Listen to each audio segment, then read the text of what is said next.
And next is from Uncle Usher. The subject is New Golden Era. I'd really like to hear the opinions from Conan, Disco, and Joe on this growing opinion online. Are we experiencing a new golden era in WWE? When's the last time they had so many wrestlers that are genuinely over? Their fans lose their minds whenever Reigns, LA Knight, Cody, Owens, Judgment Day, Sami Zayn, and I'm sure you guys can name a bunch more whenever they appear. Shows are selling out, a lot of merch is being sold, ratings are in this day and age doing well, and they're making more money than ever. Shows are generally awesome, etc. Are we in the middle of a new golden era of WWE, but the fans have become so accustomed to all over everything they're not even noticing it? Love your show, guys. I'm happy to see how you're having so much success with it. No, they're killing it right now, and the quality of their pay-per-views Yeah. is at an all-time high because of the production values are just through the roof. And like here we are, let's do this. Joe, try to find this while we're doing the show. I want to see their numbers. Okay, from the time Bad Bunny and Logan Paul first appeared, and I want to go forward to now and see what that metric is. Mm-hmm. Because if you talk about like drawing fans and drawing people, they brought those guys in to draw, and I want to see if that worked because it does look like it. If you're using like all the metrics, everything, I think they're part of the equation. Would you agree with that, Conan? Yep. Yeah. So look that up while we're doing this. Next is from also Garrison. Subject is Lashley's new crew. Hey guys, on SmackDown last week, it seems that Bobby Lashley was teasing formation of a faction with the Street Profits. I don't hate that. They're all good wrestlers. None of them have been doing much for a while now. But in this day and age, do you think that a faction of all black guys is going to cause some IWC outrage? Everyone knows that it's only racist when WWE says something. Everywhere else is just good booking. Dude, that's pretty stupid because the Hurt Business was together and there was no... That wasn't even mentioned. So I don't know why he thinks this would be mentioned. So that was pretty dumb. What's going on with the IWC with the Lashley and these guys is racist and MJF is... I mean, what? some fans just, I don't know. Like, you draw a lot of weird people in this business. So. Next is from Andrew Lee, and the subject is AEW Collision. By the way, I want to talk about this real quick. So I did tweeted this. Bert, have you seen the new Snow White movie? Come on, really? You think I watch Snow White? Okay, this big... Oh, they it all up? Yeah. Okay, so instead of 7 dwarves, okay... It's like 7 inclusive characters, like a binary stuff and thing. So now, and because Peter Dinklage, like a while back, had said that they don't want to be, he doesn't want to be stigmatized. So in their mind, because Peter Dinklage says it's we're not going to stigmatize guys, but literally it's like people there's a lot of outrage for this because the most marginalized community, because they had one of the actors on, one of the dwarf, he's like, dude, these are like the roles that we're supposed to play. It's like we're dwarves. We don't get the George Clooney spots. He's like, so I was like, this is so stupid. It's like they took literally the single most marginalized community in Hollywood, dwarves and midgets, or little people, whatever we call them, and stuff, and they replaced all of their characters with other inclusive figures, with other inclusive characters. That's like the dumbest thing I've ever seen, and it's not Snow White and the 7 Dwarves anymore. They rewrote the whole thing. Snow White. That's it. Like something Snow weird. White. They changed how the sisters treat her or something too. Like they changed the whole deal. And literally, like everybody's going, why would you do that to the dwarf? There's the story is Snow White and the 7 dwarves. And he wrote this and replaced the dwarves with other inclusive characters. That's like... Well, that's like we were talking last week a little bit about Disney's recent box office failures, and it's just going to continue as they continue down this path. Nobody really wants to see old stories torn up and rebuilt to fit this woke narrative. And I'm not talking about just guys with beards and hats on like me. I'm talking about everybody, even if they don't say it publicly. Secretly, they don't want their shows or their stories or their movies.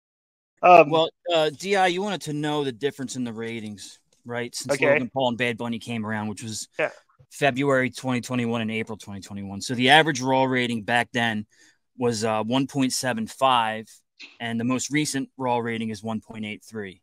Okay. SmackDown's average rating back then was 2.1.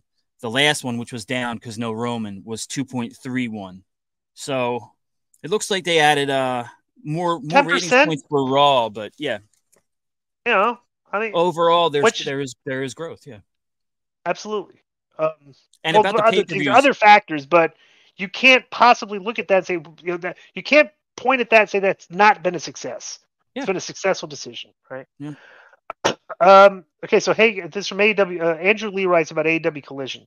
Hey guys, I'm not exactly sure if you guys touched on the subject. I catch some of the clips on YouTube. However, so I want to know your input on Collision being on Saturday nights. I think it's a horrible day for a weekly wrestling show. They used to say they're not trying to be competition with the other companies, but an alternative but putting a weekly show on Saturday basically means you're competing, especially with WWE, Impact, or other small promotions doing pay-per-views on Saturdays. And the fact that most indie shows are always on weekends. They're losing out on a lot of the wrestling fan base and even hardcore wrestling fans. What do you guys think? I'd have to see the number this week because we had there's been 4 shows that we've had ratings for. We had the first show had the number, the second show was lower than that, the third show was lower than that one, but the fourth show was higher than the third one. So I'd like to know what the number is this week because the number for Rampage was down again. I said that show was going to hurt Rampage more than anything because Rampage is plummeting now. It's down. Let me see. Joe, look at that number. I think it was like 300-something thousand this week. And the thing is, bro, you're not going to get wrestling fans to watch back to back on Friday and Saturday nights. Those are social night. Those are nights when you go to dinner because you worked all week. One of the two nights is a date night or a dinner night or a social night. It's like I don't know why they think that Friday and Saturday is a successful formula, but that's just me. What do you think, Cody? Yeah, 310 for Rampage, Disco. Yeah, it's horrible.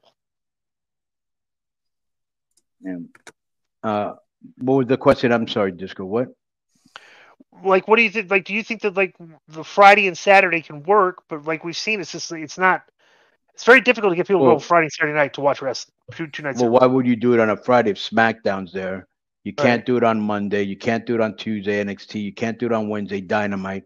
You basically have Sunday, Thursday. That's about it, right? And Saturday. Or you can go head to head. What if they go head to head with Tuesday again against NXT again? But NXT is doing better. NXT is doing better numbers than Collision and Rampage. Plus, not only that, they smartened up. Remember, way back in the day, I said, really, they thought that Aja, what's her name? Nia Jax, Nia Jax and Shane Baszler were going to pop a rating, and then they sent Charlotte Flair one time, and what they're doing now, like Dominic's there, and Seth was just there. That's what you got to do. Seth Rollins defending his title against Braun Breaker, one of their top guys. Right. And that drew a number. Didn't that draw over 1 million people when they were in the ring together, Joe? Sorry, Seth Rollins and Braun Breaker did over 1 million. Yes, it did. When they were together. Yeah, that number was like real high. All right, next is from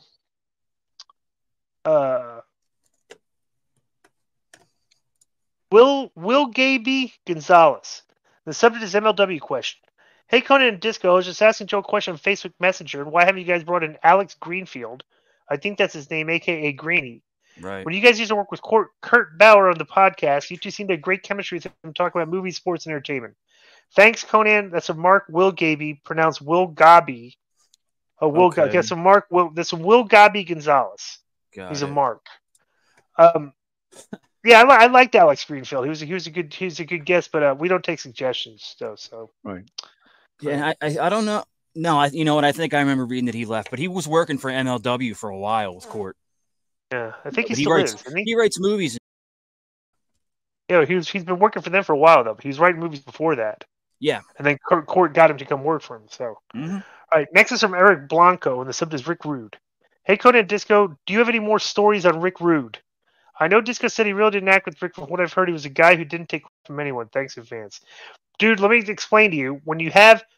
We're not going to tell generic stories about Rick Rude because that's too generic a question. You have to ask us specific about something you heard about the guy. But Rude, I like I said, I didn't really interact with Rude. But he was...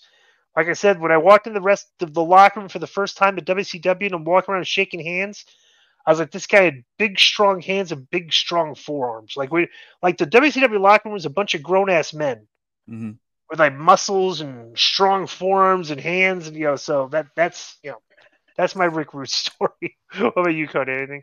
Bro, this is how strong Rick Rude was. Well, first of all, when he shook your hand, because he was kind of, if you looked at him, he looked kind of thin, but he was kind of tall, deceivingly. You know what I'm saying? Right. But he had a grip and these forearms like you wouldn't believe.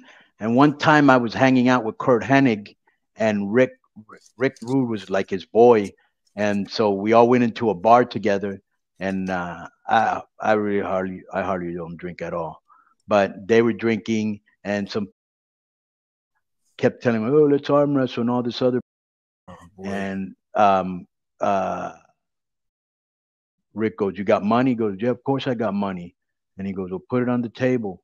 And then the guy goes, "Well, you don't trust me?" And he said, "I told you, put it on the table." And Kurt tells me, Kurt or whatever, he tells me, "Watch this. If you have to ask him again, he's probably going to knock the guy out."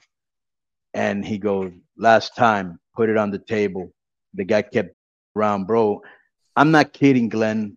Let me see if I can see myself on this video, because I had it kind of like had another window open. I kid you not. Here's the guy's face. This is where Rick Rude was, and it was that short a punch, and he knocked the guy out. Yeah, I was like, holy, how did he generate that much power? But he had really massive forearms and big hands and a hell of a grip.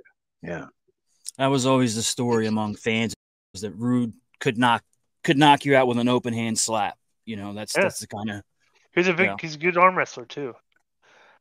Next is from subject is Cody versus Roman. This is Grayson Greer.